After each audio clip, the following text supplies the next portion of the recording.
Welcome back to Pioneer March Madness, Episode 7, The Craziness Has Begun. Madness. The madness has ensued. Absolutely love it. There's another thing, the NCAA March Madness, but we're way ahead of them.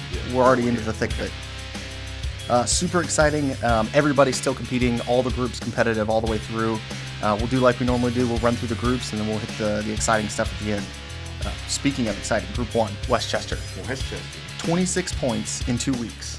That's insane. That's more points than they scored in group play, right? 100%. I think that's the absolute what if of Pioneer March Madness. It's like the Michael Jordan, and I took it personal. He did. 26 points, absolutely crushing it. They've also got Sergeant Goudreau, Station Commander, three contracts already for the month. Leading from the front. Absolutely. Speaking of, the way we're doing the tournament, we're going to have to add points each week to make sure that those that are in the tournament are getting those bonuses when they're supposed to. So instead of doing it at the end of the month and tallying it all up, if you're in the tournament, you're going to get your points each week to make them competitive all the way through. There you go. So another wrinkle in there.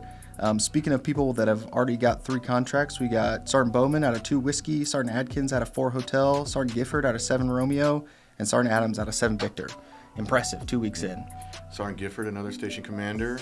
Sergeant Bowman, always charging. He's always putting people in the Army. I see him here all the time. He's like 17 for the year. He's on that 3-day weekend. He's on that good life. Yeah, not as much production in the rest of Group 1, but everybody's putting points on the board, so that's good for the company competition we've got going on. Galley, 10 points, that's a lot of points for, A 2-man station out in the woods, just writing contracts. Making it happen. Absolutely. Group 2, Grove City. It's got to be a favorite. Grove City, one of my favorites. For sure. Well, everybody's your favorite. Putting in great points. Zanesville kind of showing the potential that we thought they had through group play. Double-digit points in the first 2 weeks. And then Springfield and Dublin right behind them. So production's happening. Whatever's in the water down in Grove City, we need to bottle it and get it across some time. Those guys are absolutely killing it. They've got it figured out over there. Yep. Any other noticeable points in Group 2? Yeah, you brought up Zanesville, and I'll say that again. Another team that could have performed well in the Elite Eight here if had they been a part of it. So absolutely, double-digit points in 2 weeks make you extremely competitive in the tournament, which we'll see in a little bit. Group 3, a little more parity. Hillsborough out front with 6 points, and then followed closely by Dayton, Maine, Columbus West, and Huntington. So solid performance all the way through. Group 3 still staying competitive. I know. It's a great matchup. We gotta mark that one for some future conflict, maybe. Anybody surprise you out there? Just with Athens, they had a strong showing in group play and then kind of just fell off here. So yeah, tough start to the RSM. Not gonna do you favors. And then moving down to Group 4, Westerville. The model of everything goes to the floor. It is absolutely paying off. Just trouncing Group 4. 12 points in 2 weeks. Ahead of everybody else who's only got 2 or 0 points in that group. Yeah. Number 1 offense in the Ken Palm Index. 100%. That air raid offense for sure. Yeah. Group 5, still competitive. Those same groups 3 and Group 5. Eastgate eking out the lead, 8 Leading points. the way out there, yeah. They are. They're quiet. They're just keeping it. Keep doing it. Portsmouth, Western Hills, and Lancaster all tied for 4, which not surprising. Yeah. I would say what is crazy about that one, Ashland, the winner of that group, made a crazy surge at the end of February, and then nothing the first 2 weeks. Didn't bring it with them to the tournament. Nope. So it's unfortunate, but that's why they call it March Madness. Unfortunate, yeah. Unfortunate. Eastgate, if Eastgate was in the tournament, we could have seen, absolutely, possibly, an upset there. So definitely. And then moving down to Group 6, another 2-company move, Delaware, 10 points, just right in quality, getting after it. And then close behind, Xenia, the darling, 8 points, 6 X-ray. Sergeant Rankin. Got him fired up. Yeah, oh yeah. Yeah, Xenia. The darling of the tournament, potentially. Getting after it, which, great segue. Let's go to that 1 seed versus 8 seed matchup. Chillicothe and Xenia. Chillicothe, 6 points. Xenia, 8 points. Wow. Biggest upset potential in the bracket, and we got it. Yeah. Second half comeback there, too. Chillicothe jumped right out, 6 points in the first week and 0 in the second. And then Xenia the opposite, 0 points in the first week and 8 in the second week. So. Yep, getting after it. It's just awesome to see. Staying on lead line, getting those bonus points each week. Exactly what we wanted to see. First time a number 1 seed has been upset in this tournament. There you go. It's history in the making. And then moving over to the 2 and 7 seed, Coleraine and Ashland. Coleraine, strong start. Well, actually, slow start, and then picked it up in the second week. 6 points. And then, unfortunately, Ashland couldn't keep the magic going. Yeah, just didn't bring it all with them. So, Yeah, that underdog we hope had a little more fight in him, but unfortunately, it'll be the 2 seed going there. Great showing by Coleraine. Yeah. Been solid throughout the tournament. Came into the Elite 8, and they're like, yeah, we belong here. We're going to play ball. Yeah, absolutely. And then moving down to the 4 and 5 seed, the closest contested matchup, Florence and Athens, 2 points. Florence squeaks it out. Yeah. I have to look and see. I don't know if it was one quality contract, that one alpha that put them over the board. So well done, Florence. Yeah, that was we talked about Florence being one of the most consistent teams. This is a week where they were not at the level that they normally perform at. So, maybe we look for them to jump out in week 3 in the Final Four and get themselves into the championship because of that. Yeah. They're doing something over there. So if they had a couple of bad weeks, then we're looking for a strong 3 and 4. Yeah, I think that Xenia Florence matchup is going to be great. Like you said, they only had one quality, but they had some others, so they have got lead line potential and maybe that contribution bonus going down the line. With the strategy, if they save that contribution bonus for the last week, if they get it mission week, they could be the champion. Eyes on Florence. I think we had a couple people in the headquarters pick them to win it all. Yeah, there are. Yeah, there's some brackets. If y'all didn't know, there's brackets floating around the headquarters. Everywhere. I didn't make one. I advised the committee, so I needed to stay out of all of that. So. Yeah, it was hard. I couldn't resist though. I built a bracket. Had to get one in there. Had bragging rights on the line. Unfortunately, I had Chile going all the way. Oh man. So that hurts. And then we'll move over to the last matchup, Grove City and Springfield. 3 and 6 seed. Grove City also saying we belong in this tournament. Oh yeah, yeah. 18 points the first week, just coming out, crushing it. And that's not even counting what they did for the processing blitz, which is the end of week 2. So who knows what they've got in store. Oh yeah, yeah. They've got some things coming. They need to keep pushing. Because their next round matchup is going to be pretty interesting against Coleraine. So definitely, they're going to be ones we're going to have to keep an eye on. They're already at 100%, so they're going to get some bonus points in that second round. And Sergeant Minnie's already got 3 contracts. If he can bump that up to 4, that's more bonus points as well. Bonus points, yeah. So, yep. Just in the next round, if you take a look at the matchups, Grove City, Coleraine, it's important to remember your points don't carry over. Yep. Now we're back to even.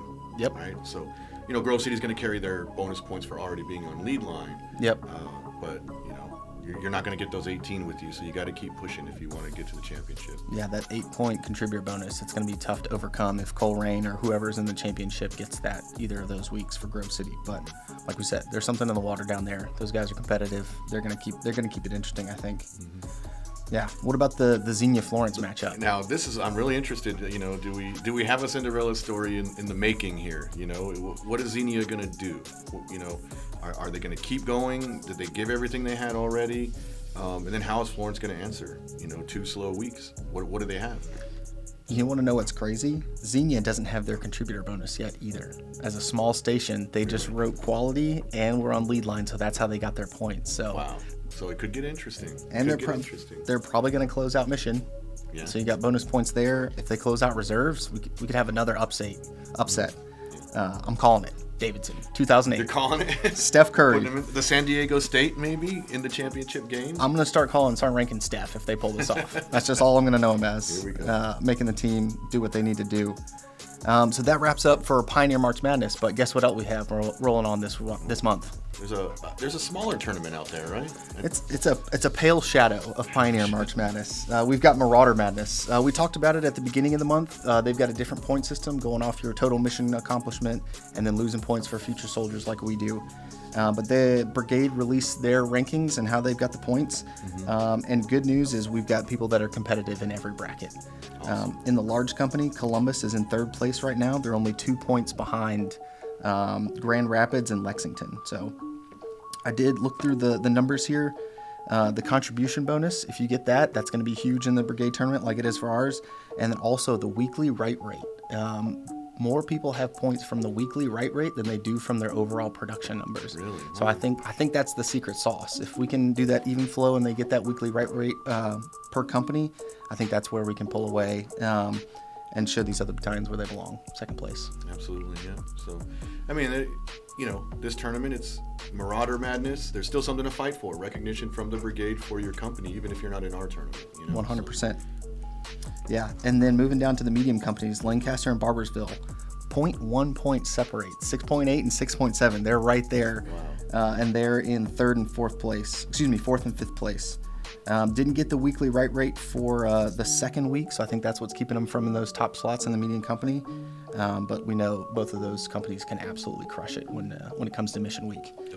So got some strong potential there. And then Miami Valley, I think they're in fourth place in the small companies, behind Mount Clemens, Mankato, and Loves Park. Don't know who they are, don't know where that is, doesn't matter. Doesn't matter. It's up to Miami Valley. You guys got this. 8 Whiskey, putting the team on their back right now. Yeah. Getting that contributor bonus. They're only 2 points behind in the small company competition as well. So yeah, great work by all of them.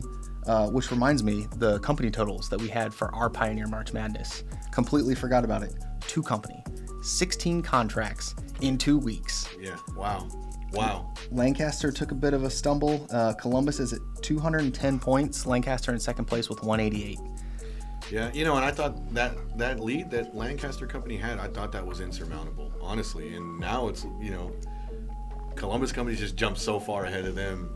Still, anyone can get in there. Cincinnati, there's still room for them because they don't have their bonuses for those stations as well. So, Ashland, Athens, if you want some kind of revenge, you want to prove yourself, get your company to win the bracket in Marauder Madness. Chillicothe, bring the magic back. Give us something. Yeah, Chillicothe. They can do it. Like you said, Cincinnati in third place with 167. They've been consistent all the way through. I still think, actually, I think 2 company passed them on raw production this month as well for the quarter. So it could be a good matchup there. Then Barbersville, fourth place with 137. Dayton in fifth with 133, and Miami Valley right there with 131. So like you said, there's a lot of bonus points left for 3, 6, and 8 companies, so there's potential for some bragging rights within the battalion. Mm-hmm. But yeah, anything else to highlight before we close it down? Just Cincinnati company, 2 strong stations out there, 2 stations in the Final Four. Representation there for Cincinnati company, still fighting for it.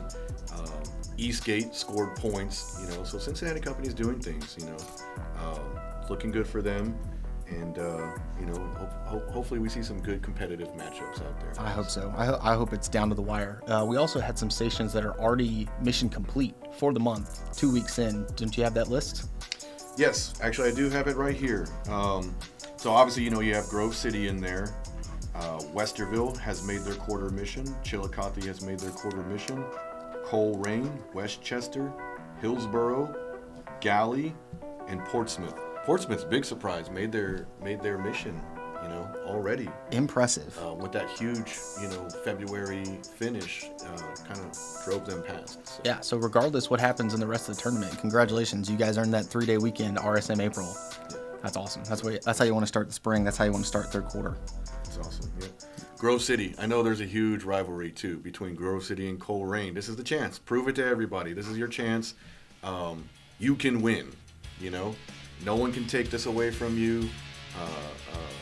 I just know that there's a rivalry there. 100%. Who's going to come out the victor of this? Yeah, that's definitely the behemoths fighting out the 3rd and 4th seed. And then, like we said, Xenia and Florence. I have no idea. I'm so excited to see how the points shake out this week. We've had a big week this week on the floor. Haven't calculated any of the points, but we're just putting in great numbers right now. Battalion's doing an awesome job. Keep up the great work. Courage and grit. Grit to win.